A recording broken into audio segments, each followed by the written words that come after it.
Hi guys, you are watching pharmacist Tayyab official YouTube channel. I am pharmacist Tayyab. आप देख रहे हैं जी biochemistries for second semester of doctor of pharmacy. आज का हमारा टॉपिक है जी biosynthesis and degradation of haem. के एक ही लेक्चर के अंदर हम इसको हीम को बनाएंगे भी और उसकी डिग्रेडेशन भी आपको बताएंगे। Lecture number 8। ये छोटा सा क्लिप मैं आपके सामने चला रहा हूँ ताकि आपको पता चल सके कि मेरे यूट्यूब इस चैनल पे कितनी वीडियोज इसी सेम बुक की अवेलेबल है। टोटल 19 वीडियोज हैं। अगर आपको कुछ नहीं मिल रही तो आप लेट्स सपोज जैसे अगर आपको चाहिए cell signalling and secondary messenger तो आप लिखे cell signalling and secondary messenger by pharmacist Tayyab official, तो वीडियो आपके सामने आ जाएगी जी। तो या पॉज करके आप कोई भी लेक्चर नोट करना चाहते हैं कर सकते हैं। और ओवरऑल आपकी इन्फॉर्मेशन के लिए होना चाहिए कि ये 8वां लेक्चर है। इससे नेक्स्ट लेक्चर 9 लेक्चर के बाद पहला चैप्टर खत्म हो जाएगा और फिर हमारे टोटल 5 चैप्टर्स आ रहे हैं। तो आज के लेक्चर के लर्निंग ऑब्जेक्टिव क्या है जी कि हम स्टेप वाइज हीम बायोसिंथेसिस करेंगे, उसकी एंजाइम, उसकी लोकेशन जो कि इंपॉर्टेंट है बायोकेमिस्ट्री के हिसाब से। फिर रेगुलेशन करेंगे कि हीम सिंथेसिस की कैसे रेगुलेशन हो रही होती है। फिर डिग्रेडेशन करेंगे हीम की इनटू बिलीरुबिन के अंदर कन्वर्ट करेंगे। और फिर हम जॉइंटिस के बारे में पढ़ेंगे और जो है उसकी डिफरेंट टाइप्स के बारे में पढ़ेंगे। उसका बायोकेमिकल बेसिस के पढ़ेंगे, उसकी जो लैब रिपोर्ट्स है उसको इंटरप्रेट करना पड़ेंगे। और अपना ये सारा नॉलेज एंड पे हम तड़का लगाएंगे क्लिनिकल और फार्मास्यूटिकल प्रैक्टिस का, ताकि आपको पता चल सके कि अगर आज हम ये टॉपिक पढ़ रहे हैं तो हमारे फ्यूचर में किस दिन किस चीज़ के लिए काम आएगा। सबसे पहले इंट्रोडक्शन देखते हैं। What is haem? हीम एक आयरन कंटेनिंग पोरफायरिन कंपाउंड है, यानी पोरफायरिन कंपाउंड है जिसके अंदर आयरन मौजूद है, उसको हम कहते हैं हीम। किसके लिए जरूरी है? हीमोग्लोबिन बनाने के लिए, मायोग्लोबिन बनाने के लिए, साइटोक्रोम बनाने के लिए, कैटालेज एंड पेरोक्सीडेज बनाने के लिए। अब ये सारे किस लिए यूज होते हैं? हीमोग्लोबिन ऑक्सीजन ट्रांसपोर्ट करता है, हमारे रेड ब्लड सेल के अंदर होता है और पूरी ऑक्सीजन ट्रांसपोर्ट करता है। मायोग्लोबिन हमारे मसल में होता है, वो वहाँ ऑक्सीजन स्टोरेज करता है। साइटोक्रोम जो है वो इलेक्ट्रॉन ट्रांसपोर्ट चेन में काम आता है, इसके बगैर साइटोक्रोम सी और दूसरे हमने साइटोक्रोम पढ़े थे उसके बगैर इलेक्ट्रॉन ट्रांसपोर्ट चेन नहीं चल सकती। कैटालेज और पेरोक्सीडेज जो एंजाइम्स हैं ये डिटॉक्सिफिकेशन में बड़े काम आते हैं। तो ये हीम ग्रुप सिर्फ हेमोग्लोबिन के अंदर मौजूद नहीं होता बल्कि इन चारों मेन कैटेगरीज के अंदर मौजूद होता है। इनके बगैर अगर हीम हमारी बॉडी में कमी हो जाए हीम की या आयरन की कमी हो जाएगी तो फिर भी हीम नहीं बनेगा, क्योंकि आयरन एक छोटी चीज है। आयरन के साथ पोरफायरिन कंपाउंड लगा उसको हम हीम कहते हैं, यानी आयरन को हीम नहीं कहते हैं। पोरफायरिन कंपाउंड जिसके अंदर आयरन मौजूद हो उसको हम हीम कहते हैं। तो अगर हीम की कमी होगी हेमोग्लोबिन नहीं बनेगा, मायोग्लोबिन नहीं बनेगा, साइटोक्रोम नहीं बनेगा, कैटालेज एंड पेरोक्सीडेज नहीं होगा। तो ऑक्सीजन ना ट्रांसपोर्ट होगी, ना स्टोर होगी, ना जो है वो इलेक्ट्रॉन ट्रांसपोर्ट चेन चलेगी और ना ही डिटॉक्सिफिकेशन के रिएक्शन चलेंगे। इसकी अगर मेजर साइड की बात करें कहाँ बायोसिंथेसिस होती है? लिवर के अंदर। अगर हम साइटोक्रोम की बात करें, हम साइटोक्रोम बनाने जा रहे हैं, उसके अंदर हीम ग्रुप फिट करने जा रहे हैं तो वो लीवर के अंदर होगी। अगर हम रेड ब्लड सेल के अंदर हीमोग्लोबिन की बात करेंगे तो उसके अंदर हीम ग्रुप फिट करने जा रहे हैं तो वो हमारी बोन मैरो से ओरिजिनेट होते हैं। तो उसके मेन साइड का है जी बोन मैरो। और दो मेन कंपार्टमेंट है, या तो माइटोकॉन्ड्रिया के अंदर होगी या साइटोसोल के अंदर होगी। तो साइटोसोल क्या होता है? It is a soluble part of cytoplasm. के साइटोप्लाज्म के अंदर तो ऑर्गेनेलिस भी हैं, वाटर भी है, सेमी सॉलिड हैं चीजें। तो जो लिक्विड मौजूद है साइटोप्लाज्म के अंदर उसको हम साइटोसोल कहते हैं। तो आप इनडायरेक्टली ये भी कह सकते हैं कि साइटोप्लाज्म के अंदर हो रहा है, लेकिन चलो बुक्स साइटोसोल कहती है तो हम साइटोसोल ही लफ्ज इस्तेमाल करते हैं, साइटोप्लाज्म इस्तेमाल नहीं करते। लेकिन हमने कंफ्यूज नहीं होना। साइटोप्लाज्म मतलब हर चीज मौजूद, ऑर्गेनेली प्लस लिक्विड। और अगर साइटोप्लाज्म में से सिर्फ लिक्विड की बात कीजिए वो साइटोसोल। तो माइटोकॉन्ड्रिया और साइटोसोल दो मेन इसकी साइट्स हैं। आए स्टेप वाइज आप इसको स्टार्ट करते हैं कि हीम बनाते हैं, हम बायोसिंथेसिस करते हैं। हमने डायरेक्ट टॉपिक पे चलते हैं हम। स्टेप नंबर 1 क्या होता है? ग्लाइसिन सक्सिनाइल को एक साथ रिएक्ट करती है, अमाइनो लिवोलिनिक एसिड बनता है ALA। यहाँ कौन सा एंजाइम चाहिए? अमाइनो लिवोलिनिक एसिड सिंथेज चाहिए। कोफैक्टर कौन सा चाहिए? Vitamin B6। अब देख रहे हैं कहाँ कहाँ विटामिन B6 काम आ रहा है, तो बड़ा इंपॉर्टेंट है। और दूसरा इसका नाम क्या होता है? पायरिडोक्सिल फॉस्फेट। अब ये स्टेप 1 है, इसकी लोकेशन क्या? माइटोकॉन्ड्रिया। प्लस एक और इन्फॉर्मेशन दे रहा हूँ कि ये रेट लिमिटिंग स्टेप है, यानी एक ये खास हद से ज्यादा ये चल नहीं सकता। तो इस पूरे रिएक्शन के अंदर इस पूरे रिएक्शन को कंट्रोल करने वाला स्टेप 1 है। कुछ रिएक्शंस के अंदर मतलब कि अगर यहाँ तो हीम बना रहे हैं ना, अगर कुछ और बना रहे हो या कुछ और मेटाबॉलिज्म या कैटाबॉलिज्म कर रहे हो, ओवरऑल कॉन्सेप्ट देने के लिए आपको समझा रहा हूँ। जरूरी नहीं कि पहले रेट लिमिटिंग हो। जो चीज शॉर्ट हो या जो चीज मुश्किल से बॉडी के अंदर बनती हो उसको हम रेट लिमिटिंग कहते हैं, क्योंकि उसी की बुनियाद पे पूरा रिएक्शन चाह रहा होता है। लेट्स सपोज अगर हमारा स्टेप 1 स्टॉप हो जाए या स्टेप 1 स्लो चल रहा हो तो पूरा रिएक्शन स्लो चलेगा। तो स्टेप 1 हमारे पास क्या रेट लिमिटिंग स्टेप है। इसके अंदर सक्सिनाइल, कोए और ग्लाइसिन मिलते हैं, अमाइनो लिवोलिनिक एसिड बनाते हैं, अमाइनो लिवोलिनिक एसिड सिंथेज की मौजूदगी में, और साथ में को अफेक्टर जो है वो विटामिन B6 होता है हमारे पास। लोकेशन की अगर बात करें तो माइटोकॉन्ड्रिया के अंदर ये हो रहा होता है और ये रेट लिमिटिंग स्टेप है। स्टेप 2 की बात करें तो फिर 2 हम लेते हैं अमाइनो लिवोलिनिक एसिड, 2 अमाइनो लिवोलिनिक एसिड मिलते हैं और हमारे पास एक कंपाउंड बनता है जिसको हम कहते हैं पोर्फोबिलियोजिन। स्टेप 2 की बात करते हैं तो स्टेप 2 के अंदर क्या होता है कि 2 अमाइनो लिवोलिनिक एसिड कंबाइन होते हैं और बनाते हैं पोर्फोबिलियोजिन और किस की मौजूदगी के अंदर अमाइनो लिवोलिनिक एसिड डिहाइड्रेटेज एंजाइम की मौजूदगी के अंदर ये बन रहे होते हैं और इसकी लोकेशन है साइटोसोल यानी सोलबल पार्ट ऑफ साइटोप्लाज्म के अंदर ये हो रहा होता है। लेकिन ये इनहिबिट होता है, अब वहाँ को फैक्टर था जिसकी वजह से ये रिएक्शन चल रहा था विटामिन B6, यहाँ ये इनहिबिट हो रहा है बाय लीड। अगर हमारी साइटोसोल के अंदर लीड की मिकदार एक खास लेवल से बढ़ जाएगी तो ये स्टेप रुक जाएगा। तो लीड की टॉक्सिसिटी जब मैं पढ़ाऊंगा आपको कभी क्लिनिकल फार्मेसी प्रैक्टिस के अंदर तो वहाँ इस स्टेप को आपको रिवाइज करवाऊंगा। देखें हीम ग्रुप बनाने में जो स्टेप 2 था वहाँ अगर लीड आ जाए तो वो स्टेप रुक जाता था, इनहिबिट हो जाता था। तो दोबारा समराइज कर लेते हैं। स्टेप 1 के अंदर क्या होता है, ग्लाइसिन और सक्सिनाइल कोई मिलता है और एक मॉलिक्यूल अमाइनो लिवोलिनिक एसिड का बनता है। अमाइनो लिवोलिनिक एसिड सिंथेज की मौजूदगी के अंदर विटामिन B6 की मौजूदगी के अंदर माइटोकॉन्ड्रिया के अंदर हो रहा है और ये रेट लिमिटिंग स्टेप है और पूरे रिएक्शन को कंट्रोल करता है। स्टेप 2 के अंदर 2 अमाइनो लिवोलिनिक एसिड जुड़ते हैं और पोर्फोबिलियोजिन बनता है। अमाइनो लिवोलिनिक एसिड डिहाइड्रेटेज की मौजूदगी के अंदर साइटोप्लाज्म में हो रहा है और ये लीड इसको इनहिबिट करता है। स्टेप नंबर 3 पे चलते हैं। अब 4 हमारे पास जो पोर्फोबिलियोजिन है वो मॉलिक्यूल कंबाइन होंगे और हाइड्रोक्सी मिथाइल बिलीन बनेगा। किसकी मौजूदगी के अंदर, पोर्फोबिलियोजिन डीअमाइनेज की मौजूदगी के अंदर और साइटोसोल के अंदर ये रिएक्शन हो रहा है। अब 4 जो है मॉलिक्यूल कंबाइन हुआ है पोर्फोबिलियोजिन और एक हाइड्रोक्सिल मिथाइल बिलीन बना किसकी मौजूदगी के अंदर, पोर्फोबिलियोजिन डीअमाइनेज की मौजूदगी के अंदर साइटोप्लाज्म के अंदर। स्टेप नंबर 4 पे क्या होता है, ये जो हाइड्रोक्सी मिथाइल बिलीन है ये कन्वर्ट हो जाता है यूरोपोरफायरिनोजन 3 के अंदर। किसकी मौजूदगी के अंदर, यूरोपोरफायरिनोजिन 3 सिंथेज की मौजूदगी के अंदर साइटोसोल के अंदर ये रिएक्शन हो रहा होता है। स्टेप 5 पे चलते हैं। यूरोपोरफायरिनोजिन 3 जो है वो कन्वर्ट होता है कोप्रोफायरिनोजिन 3 के अंदर। किसकी मौजूदगी के अंदर, यूरोपोरफायरिनोजिन डीकार्बोक्सिलेज एंजाइम की मौजूदगी के अंदर साइटोसोल के अंदर ये रिएक्शन हो रहा है। स्टेप 5 पे क्या होता है, जो कोप्रोफायरिनोजिन 3 है वो कन्वर्ट होता है प्रोटोफोपायरिनोजिन 9 के अंदर। एंजाइम कौन सा चाहिए, कोप्रोफोपायरिनोजिन ऑक्सीडेज एंजाइम चाहिए होता है और ये फिर माइटोकॉन्ड्रिया के अंदर रिएक्शन हो रहा होता है। स्टेप 7 के अंदर क्या होता है कि प्रोटोफोरफायरिनोजिन 9 कन्वर्ट होता है प्रोटोफोरफिरिन 9 के अंदर और किसकी मौजूदगी के अंदर, प्रोटोफोरफिरिनोजिन ऑक्सीडेज की मौजूदगी एंजाइम के अंदर और माइटोकॉन्ड्रिया के अंदर ये रिएक्शन हो रहा होता है। और स्टेप नंबर जो 8 है फाइनल स्टेप है उसके अंदर क्या होता है, प्रोटोफोरफिरिन 9 प्लस आयरन बाइंड होता है और हीम ग्रुप बन जाता है। हमने क्या कहा था कि हीम ग्रुप के अंदर क्या मौजूद है, पोरफायरिन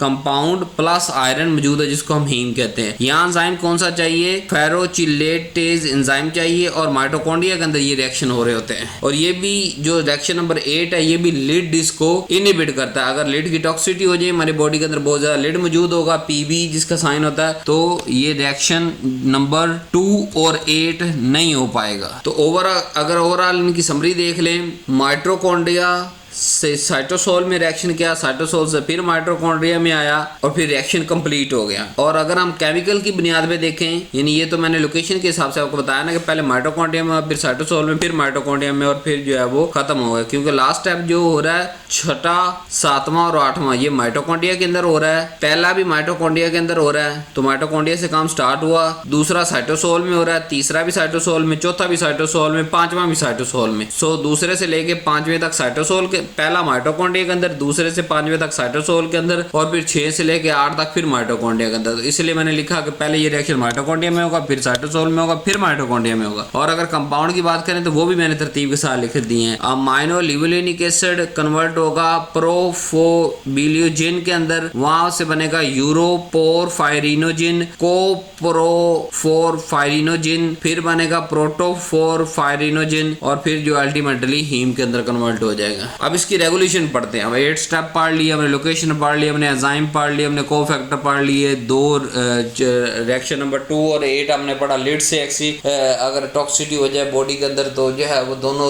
रुक जाते हैं। तो अगर और दूसरी तरफ हमने ये पढ़ा कि स्टेप 1 इसका रेट लिमिटिंग स्टेप है, जिसकी बुनियाद पर पूरा रिएक्शन स्लो या फास्ट चल रहा होता है, या चल रहा होता है या नहीं चल रहा होता। अब इसकी रेगुलेशन देखते हैं। की रेगुलेशन जो एंजाइम हमारे पास मौजूद थे, पहला था अमाइनो लिवोलेनिक एसिड सिंथेज 1, जो कि लीवर के अंदर था। इसके बगैर ये रिएक्शन स्टार्ट नहीं हो सकता या कैरी आउट नहीं हो सकता। दूसरी रेगुलेशन हमारे पास होती है मैकेनिज्म। रेगुलेशन 3 बुनियाद पे डिपेंड करती है। नंबर 1 फीडबैक पे, कि अगर जैसे ही हीम ग्रुप कम होगा हमारी बॉडी के अंदर तो जो अमाइनो लिवोलेनिक एसिड सिंथेज है उसकी एक्टिविटी बढ़ जाएगी, तो पूरा रिएक्शन कैरी आउट होना स्टार्ट हो जाएगा। दूसरे नंबर पे ड्रग इंडक्शन, जैसे हम बारबिचुरेट लेते हैं तो साइटोक्रोम P450 उसकी मिकदार बढ़ती है, उससे हीम की डिमांड बहुत ज्यादा बढ़ जाती है, क्योंकि साइटोक्रोम P450 मैंने भी पढ़ाया ना, साइटोक्रोम P450 के अंदर भी, या साइटोक्रोम की कोई भी शक्ल है उसके अंदर भी हीम ग्रुप मौजूद होता है। तो वो हीम की डिमांड जैसे ही बढ़ेगी अमाइनो लिवोलेनिक एसिड सिंथेज एंजाइम की एक्टिविटी बढ़ जाएगी। तीसरा न्यूट्रिशनल रेगुलेशन, अगर हम ग्लूकोज की मिकदार कम करेंगे,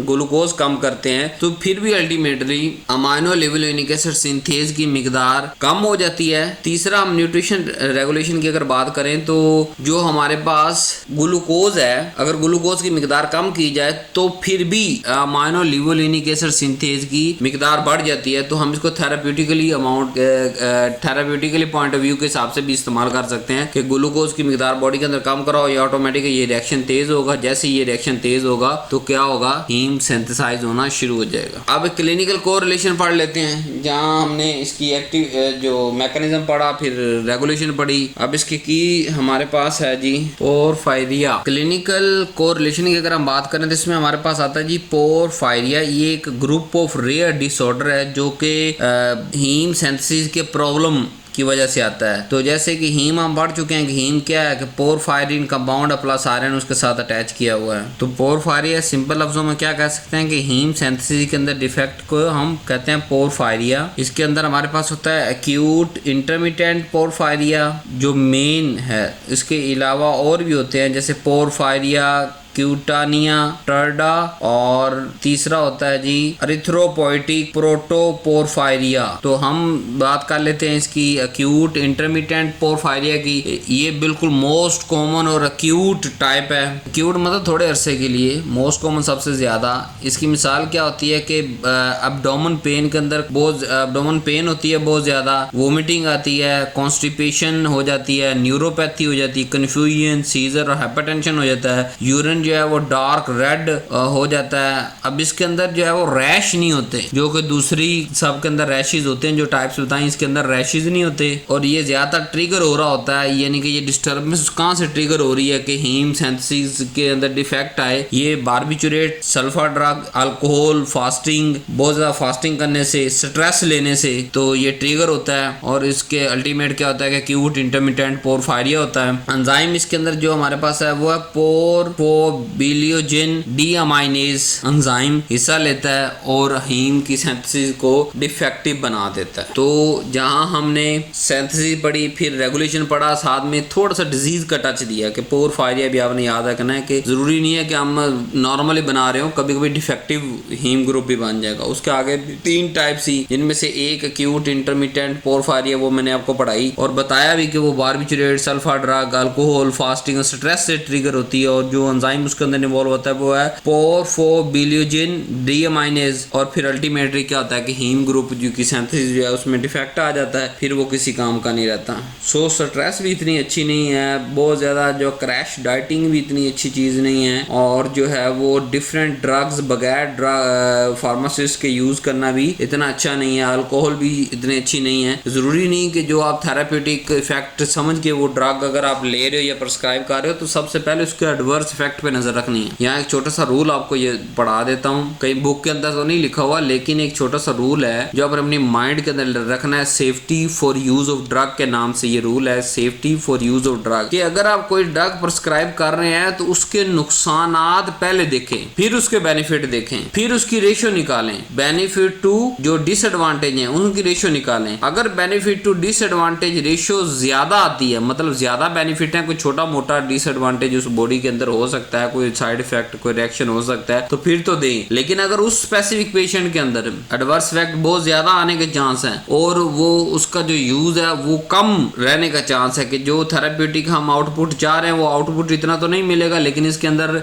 सीवियर साइड इफेक्ट रिएक्शंस हो जाएंगे, तो हम वहां यूज नहीं करेंगे वो drug. So proper drug use का आपने रूल याद रखना है कि बेनिफिट टू लॉस रेशियो या benefit to side effect ratio, के बेनिफिट देखेंगे उस ड्रग का उस पेशेंट के अंदर और उसके साइड इफेक्ट देखेंगे। अगर बेनिफिट ज्यादा आए तो फिर ही हम उस पेशेंट को प्रिस्क्राइब करेंगे। अगर साइड इफेक्ट ज्यादा आ रहे हैं और बेनिफिट ना होने के बराबर है या बहुत कम है थेरापेटिक आउटकम के हिसाब से, तो हम उसको प्रिस्क्राइब नहीं करेंगे। अब डिग्रेडेशन पढ़ लेते हैं। टूटना के अमल, हीम को बनाया, रेगुलेट किया, आप डिग्रेडेशन पढ़ते हैं। तो ये मेन लीवर के अंदर डिग्रेड होती है हीम, स्प्लीन के अंदर होती है और मैक्रोफेजेस के अंदर होती है। ये मैंने साथ में आपको वो भी बना दिया ताकि आपको पता चल सके। स्टेप 1 के अंदर क्या होता है कि हीम कन्वर्ट होती है जी बिलीविरडिन के अंदर। एंजाइम हमें चाहिए हीम ऑक्सीजनेज और रिलीज क्या करता है, iron plus carbon monoxide release करवाता है। ऑक्सीजन ऑक्सीनेज एंजाइम का मतलब ऑक्सीजन यूज हुई ना, और ऑक्सीजन यूज हुई, क्या निकला, आयरन निकला प्लस कार्बन मोनोऑक्साइड निकला, CO निकला, CO2 नहीं निकला, CO निकला। स्टेप 2 पे ये जो बिलीविरडिन बना था ये बिलीरुबिन बनेगा, लेकिन अनकॉन्जुगेटेड बनेगा। इसके लिए कौन सा एंजाइम चाहिए, बिलीविरडिन रिडक्टेज चाहिए या रिडक्शन होगी, और जो है वो अनकॉन्जुगेटेड बिलीरुबिन बनेगा। अब अनकॉन्जुगेटेड बिलीरुबिन क्या होता है, लिपिड के साथ सोलबल होता है। तीसरे स्टेप पे क्या होगा कि ये ट्रांसपोर्ट हो जाएगा, बिलीरुबिन एल्ब्यूमिन के साथ बाइंड करेगा और लीवर के अंदर ट्रांसपोर्ट हो जाएगा। कॉन्जुगेशन इन लीवर के अंदर इसकी होगी कॉन्जुगेशन, अनकॉन्जुगेटेड था ना, इसकी अब कॉन्जुगेशन होगी स्टेप 4 पे। स्टेप नंबर 4 पे क्या होगा कि कॉन्जुगेटेड होगा लीवर के अंदर जाके, अनकॉन्जुगेटेड था अभी तक बिलीरुबिन, तो बिलीरुबिन बनेगा बिलीरुबिन डाइग्लूक्यूरोनाइड के अंदर, और एंजाइम हमें जो चाहिए वो है UDP ग्लूकोरोनाइल ट्रांसफरेज, और हमारे पास कॉन्जुगेटेड बिलीरुबिन बन के आ जाएगा। अब ये कॉन्जुगेटेड ये क्या वाटर के अंदर सोलबल है। तो स्टेप नंबर 5 के क्या होगा कि इंटेस्टाइनल कन्वर्जन होगी कि बिलीरुबिन जो है वो कन्वर्ट हो जाएगा यूरोबिलियोजिन, गट बैक्टीरिया इसको यूरोबिलियोजिन के अंदर कन्वर्ट करेंगे, और ये जो यूरिन बिलियोजिन है ये कुछ पेशाब के अंदर निकल जाएगा, यूरिन के अंदर, और इसकी कुछ और जो है वो फीसिस के अंदर निकल जाएगा, और यही हमारे फीसिस को ब्राउन कलर देता है। तो अब ये वाटर सोलबल था इसीलिए ये गट की तरफ गया और गट के अंदर हो गया। वो था लिपिड सोलबल इसीलिए वो एल्ब्यूमिन के साथ बाइंड होके जाके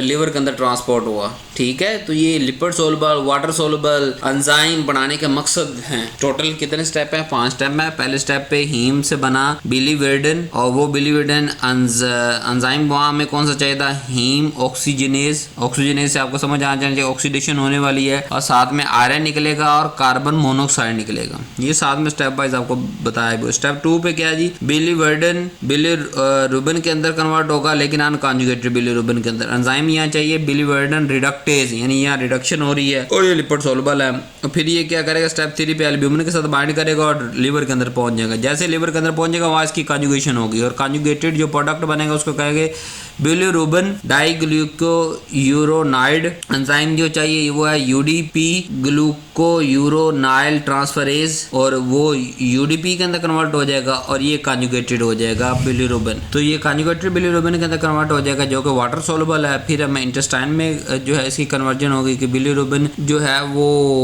हमारे पास यूरोबिलिजन के अंदर कन्वर्ट होगा, बैक्टीरिया के गट इसको करेंगे, ठीक है, और फिर वो जो है यूरोबिलिजन जो है वो यूरिन के अंदर एक्सक्रीट हो जाएगा और सेक्रोबिलिजन फीसिस के अंदर हो जाएगा और वही उसको ब्राउन कलर देता है फीसिस को। अब यहाँ थोड़ा सा जॉइंटिस के बारे में पढ़ लेते हैं और उसकी बायोकेमिस्ट्री पढ़ते हैं। उस हिसाब से जॉइंटिस दो तरह का होता है, एक होता है प्री हेपेटिक, एक होता है हेपेटिक। प्री हेपेटिक यानी कि हीमोलिटिक जॉइंटिस, इसके अंदर काज क्या है कि रेड सेल की डिस्ट्रक्शन बहुत ज्यादा हो जाती है और अनकॉन्जुगेटेड बिलीरुबिन की मिकदार बहुत ज्यादा बढ़ जाती है, बट लीवर का फंक्शन नॉर्मल रहता है। और लैब इंटरप्रेट क्या आती है कि इनडायरेक्ट जो बिलीरुबिन है वो बहुत ज्यादा आता है, ये यूरोबिलिजन भी की मिकदार बहुत ज्यादा आती है। जब इनडायरेक्ट बिलीरुबिन या यूरोबिलिजन की मिकदार बहुत ज्यादा आ रही है तो उसका क्या मतलब है कि हीमोलिटिक जॉइंटिस हो चुका है।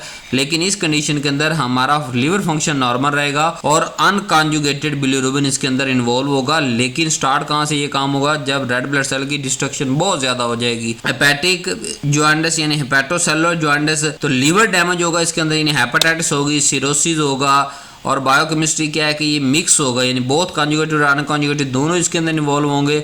और लैब के अंदर हमारे पास AST, ALT और बिलीरुबिन की दोनों टाइप, कॉन्जुगेटेड और अनकॉन्जुगेटेड दोनों बहुत ज़्यादा आएंगे। AST भी ज़्यादा आएगा, ALT भी ज़्यादा आएगा, कॉन्जुगेटेड भी ज़्यादा आएगा, अनकॉन्जुगेटेड भी ज़्यादा आएगा। तो इसका मतलब लीवर डैमेज हो चुका है उसकी, या हेपेटाइटिस हो चुकी है या उसको सिरोसिस हो चुकी है और इसके अंदर जो है वो दोनों चीज़ें मौजूद है। तो ये जॉइंटिस के अंदर आपने फ़र्क रखना है। दो टाइप्स हैं जॉइंटिस की, प्री हेपेटिक जिसका लिवर नॉर्मल और जो है हेपेटिक उसके अंदर लिवर नॉट नॉर्मल। फिर तीसरी हमारे पास आ गई पोस्ट हेपेटिक या ऑब्स्ट्रक्टिव जॉइंटिस। इसके अंदर क्या होता है कि बाइल डक्ट बंद हो जाती है, उसके अंदर स्टोन बन जाता है, ट्यूमर बन जाता है। तो यहाँ हमारे पास कॉन्जुगेटेड बिलीरुबिन बहुत ज़्यादा आ रहा होता है और लैब के अंदर ALP बहुत ज़्यादा मिकदार में आता है और यूरिन जो है वो डार्क और पेल स्टूल आ रहा होता है, स्टूल जो है वो पेल आ रहा होता है और यूरिन बहुत ज़्यादा डार्क आ रहा होता है हमारे पास। तो ये पोस्ट हेपेटिक है, यानी कि लीवर को आप इस तरह भी क्लासीफाई कर सकते हैं। प्री हेपेटिक यानी काम लीवर तक नहीं पहुंचा अभी, हेपेटिक मतलब लीवर भी इन्वॉल्व होगा उसके अंदर। पोस्ट हेपेटिक मतलब लीवर से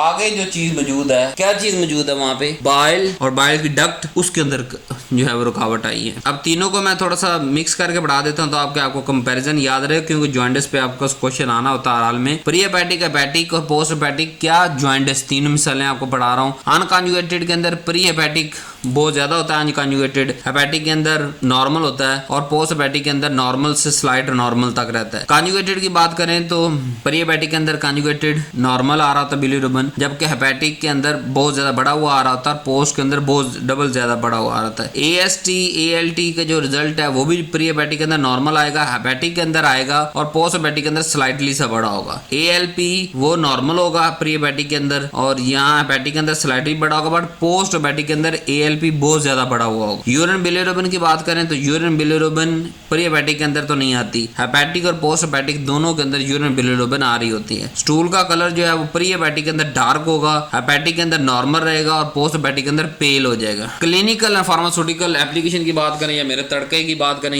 कि ये टॉपिक कहाँ पे हमारे काम आएगा, सबसे पहले ड्रग इंड्यूस इफेक्ट की बात करें तो जैसे पढ़ा के आ चुका हूँ कि बारबिचुरेट्स इंटरेक्ट करते हैं और हीम की सिंथेसिस को बढ़ाते हैं। लेड पॉइजनिंग क्या करते हैं, हीम की सिंथेसिस को इनहिबिट करते हैं, रोक देते हैं। न्यूनेटल जॉइंटिस अगर हो जाए तो वो UDP जो लास्ट के अंदर हमारे पास चाहिए था ना, UDP ग्लूक्रो यूरोनाइल ट्रांसफरेज, अगर उसकी कमी हो जाएगी बच्चों के अंदर तो फिर न्यूनेटल जॉइंटिस होगा, क्योंकि आखिरी स्टेप कंप्लीट नहीं हो सकेगा। तो उसकी ट्रीटमेंट क्या है जी, फोटोथेरेपी, और वो convert the bilirubin into water soluble form ताकि वो गट में जाए और वहां से आगे एक्सक्रीट हो जाए। तीसरे हमारे पास है जी गिलबर्ट सिंड्रोम, इसमें माइल्ड डेफिशिएंसी होती है कुछ कॉन्जुगेटेड एंजाइम की, माइल्ड अनकॉन्जुगेटेड हाइपर बिलीरुबिमिया हो जाता है। नेक्स्ट हमारे पास है जी क्रिगलर नेजार सिंड्रोम, सीवियर एंजाइम डेफिशिएंसी होती है और लाइफ थ्रेटनिंग ये कंडीशन है। पांचवा डायग्नोस्टिक पॉइंट ऑफ व्यू से हेल्प कैसे करता है हमारे कि हम इसको जो है डिफरेंशिएट कर सकते हैं haemolysis versus liver disease versus obstruction, कि हमें पता चल जाता है कि सिर्फ हीमोलाइसिस हो रही है यानी कि रेड ब्लड सेल बहुत ज्यादा ब्रेक हो रहा है, तो इस वजह से वो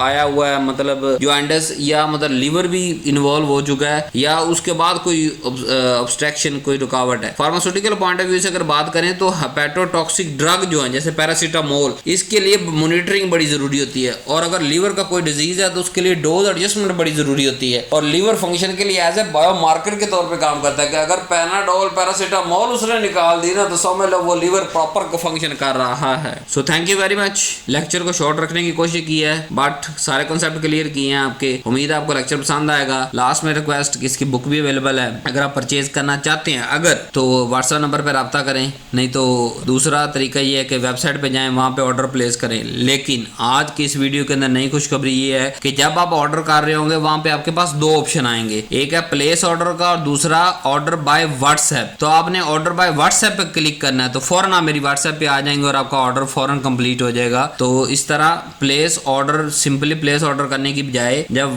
वेबसाइट पे आप ऑर्डर कर रहे हैं तो वहाँ दो ऑप्शन नीचे आएंगे। जब आप अपना अकाउंट बना लेंगे वेबसाइट पे तो किसी बुक को ऑर्डर करना चाहेंगे, नीचे दो ऑप्शन होंगे, प्लेस ऑर्डर और दूसरा है ऑर्डर बाय व्हाट्सएप। तो आपने ऑर्डर बाय व्हाट्सएप पे क्लिक करना है तो फौरन से जो है वो आपका ऑर्डर व्हाट्सएप पे आ जाएगा। लेकिन इसके लिए अगर आप लैपटॉप से ऑर्डर कर रहे हैं तो वहाँ आपका साथ में वेब व्हाट्सएप खुला होना जरूरी है। अगर मोबाइल से कर रहे हैं तो मोबाइल के अंदर ऑलरेडी व्हाट्सएप होता है तो इसलिए वो वहाँ व्हाट्सएप के अंदर आ जाएगा। और वहाँ वो तीन चीज़ें आपसे पूछेगा कि कौन सा कोर्स चाहिए, आपका नाम क्या है और कौन सी जीमेल पे आपने अकाउंट बनाया है। वो तीनों चीज़ें आप दे के सेंड करें फौरन मेरा रिप्लाई आ जाएगा। तो ये आसान सा तरीका था बुक लेने का कि या तो डायरेक्ट व्हाट्सएप पे रब्ता कर ले या उधर जाएं वेबसाइट पे अपना अकाउंट बनाएं। प्लेस ऑर्डर की जगह पे वहाँ अपने व्हाट्सएप ऑर्डर बाय व्हाट्सएप आपने करनी है जी। So thank you very much. Last में वही रिक्वेस्ट कि चैनल को सब्सक्राइब जरूर करें, वीडियो को लाइक करें और अपने जो क्लास फैमिली हैं उनके साथ ये सीरीज जरूर शेयर करें। व्हाट्सएप पे सिर्फ शेयर करनी है और वो भी ग्रुप्स के अंदर, जो आपका यूनिवर्सिटी के ग्रुप है ऑफिशियल या अनऑफिशियल दोनों के अंदर आप जो है वो शेयर कर सकते हैं। अपने टीचर के साथ ये शेयर कर दें ताकि